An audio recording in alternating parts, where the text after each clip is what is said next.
FreshBooks has the most beautiful invoice design. If you are a young designer who's trying to figure out if FreshBooks is a good choice for you, this video is for you. I'm going to talk about exactly how to create your invoice, as well as how to format it so it matches your branding, and how to set up your invoice so that you can send it out to your client and so that you're feeling confident about what you're sending so you can get paid on time. I'm Jenny Laricano, and I'm here to tell you about how I charge and accept payments via FreshBooks. The way that you're going to create a new invoice to send to your clients is navigating to your sidebar and then clicking on New Invoice on the invoice page. You're going to want to know a couple things prior to setting up your invoice, which is understanding what type of rates you are going to be charging your client, whether or not that's going to be an hourly rate and you have charged by the quantity of hours in which you are working or charging the client, or if you're going to set like a value-based pricing or a flat rate pricing so that you would generate like one item in which you're charging for. It's going to be a large sum with only one of those, and then charging your client to that. And those are the items that you're going to be adding to a particular invoice in QuickBooks. If you wanted to add a discount, they have an option for adding a discount, but they're limited only to the percentage. So whenever I want to remove a value or a flat amount, I always add a line item and then I do minus that line item. So for example, like $75, I put minus 75 for the rate, and then the quantity is 1 so that it can subtract the discount and the client can see the line item in their invoice themselves. Some other things to be mindful of when charging is also when you're doing like monthly payments. I work with coaching clients and I offer monthly payments for some of them as well. I generate my final price on monthly payments based on how I can divide it by 3, because it's a 3-month program and I charge monthly amounts. So then I would divide that up and really easily generate a way for them to generate those payments. So that's how I'm able to create a payment schedule so that they can slowly fulfill the final invoice. Now, if you are looking to charge your clients by like credit cards, I strongly advise you can either set up via Stripe. There's also FreshBooks Payments also offers ones. I believe that their fees are very similar, but I use Stripe for other apps as well. So I just sync my Stripe and it accepts credit cards as well as banks. If I receive any checks from my clients, then I'm able to add this as a payment manually, also set what date I've received it on, and send a notification to my client that I've received payment, because maybe they sent it through their finance department and they didn't know that I got it sent. I received it, and it lets them know via email that I received the payment, and the invoice will be updated as well.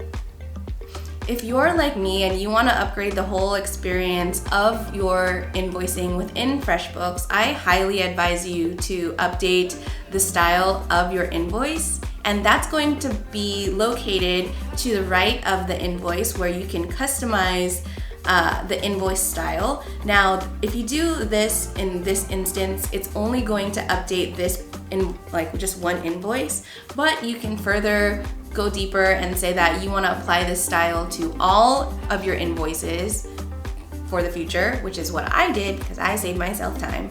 So the 2 options that you have for customizing with a typeface are pretty limited. You have Helvetica for modern, then you have Garamond for classic, and between the 2, I would strongly advise like Helvetica. Helvetica is kind of like the working typeface that is just a good standard, and it's pretty ubiquitously good.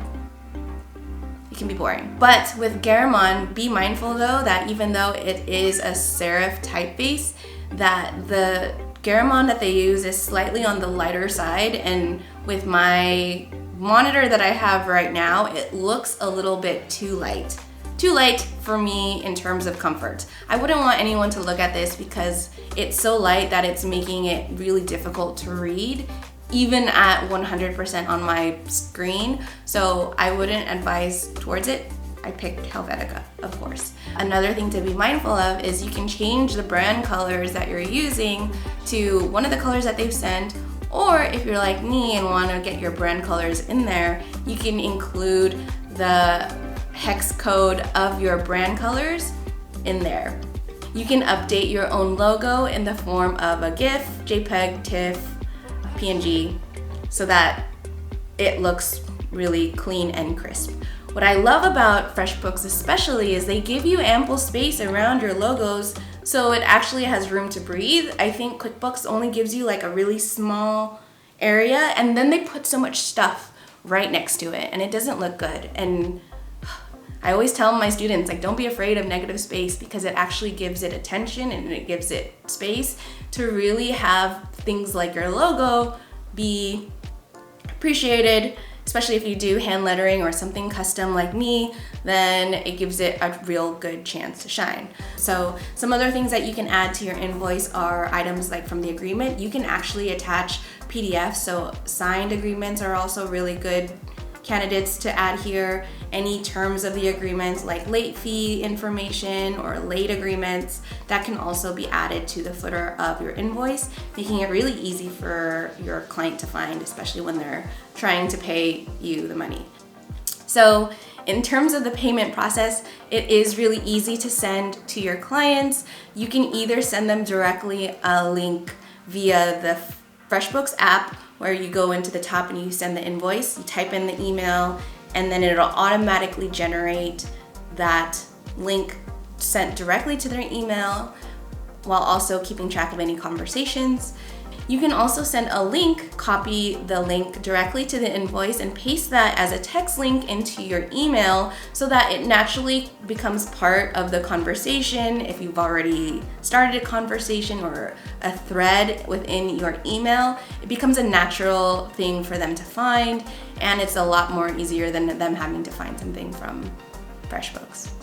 And it's a little bit more of a personal touch. Some other things to be mindful of when accepting payments on FreshBooks too is this idea of like when you're going to be sending it. Now there's so many options for submitting late payments or charging late fees, but there are 3 things that you might need to be aware of. So when is the due date for the invoice? There's a submission date, or like the date of issue, which you're creating the invoice and sending it out to them, and there's a due date. So that due date can either be on the date of the issue, or it can be X number of days after the date of issue, or it could be on a certain date. But with creative work, it can be really hard to identify what that end date is. So for my business, I send 2 separate invoices. The first one prior to project start as a deposit, but it's just a flat amount to get a project started. I send them the invoice prior to our project kicking off. And the second invoice I send at the end of the project deliverables, or any other milestones if it's an extended project. And because of that, I'm able to make it date of issue, and there's no like confusion on when things are due or following up with people. And that's how I set it up for my business. And it works pretty well, because when I do scope with them and I go through my whole process of what is going to be included, I'm very clear about what the full estimate of the project's going to be, so that there's no surprises. And that's something that I help my clients with in the Creative Flow Academy.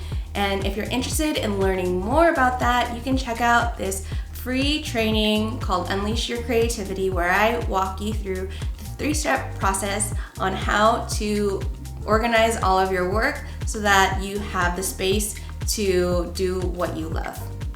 Another thing that you can add to your invoices as well is sending reminders. So you can set this to be like X number of days before or after the due date of the invoice. Now this is really helpful for if you are about to go into, like if you've set late fees and you want to warn your client that, hey, you need to pay now or else you're going to get hit with a late fee, or after, to see if like maybe they might have missed a deadline, and just a reminder for those. And those are automatically sent through FreshBooks, so you don't have to make those awkward emails.